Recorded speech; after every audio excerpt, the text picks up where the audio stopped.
So we've already looked at shoulder stand, Salamba Sarvangasana. Let's look at Halasana now, which is Plow Pose, which you access from shoulder stand. I mean, you don't have to access it from shoulder stand, you could just access it from here, but commonly accessed from shoulder stand. Let's look at that variation. So Anna's going to come up to shoulder stand first, using the technique that we looked at last time. Good, and then maybe we can imagine that she's been here for 20 breaths or so now. And so to come to Plow Pose, keeping the legs straight, bring the feet down to the floor, behind the head. Good. If the feet touch, then she can interlace her fingers, pointing her knuckles away from herself. So yeah, good.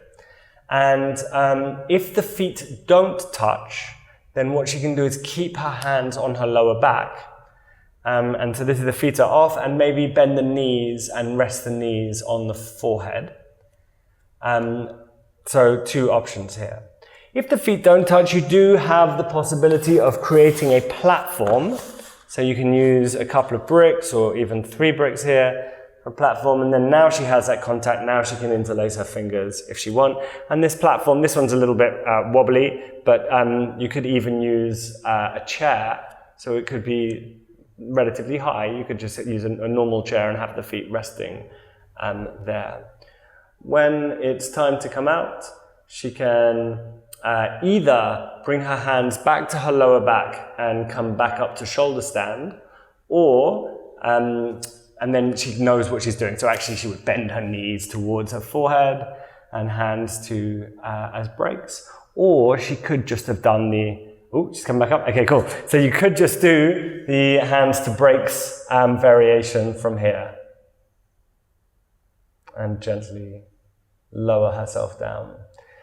So not too many modifications to this one. Generally, the thing that I'm most concerned about with shoulder stand and Plow Pose is what's happening with the neck. If they're feeling pressure, if they're feeling discomfort in the neck, then I might try and troubleshoot that, see how it works. Maybe the platform needs to be a little bit higher, this kind of thing.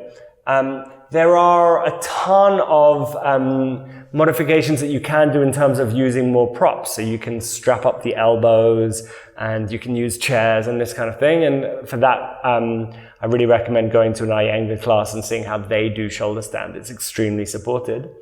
But here in a vinyasa class, when there's not so much time to introduce all these different props and that kind of thing, then what I probably would do, I might elevate with another blanket, get her a little bit higher. But if she's still experiencing discomfort in the neck, if this doesn't help, I would just be bringing her into legs up the wall pose.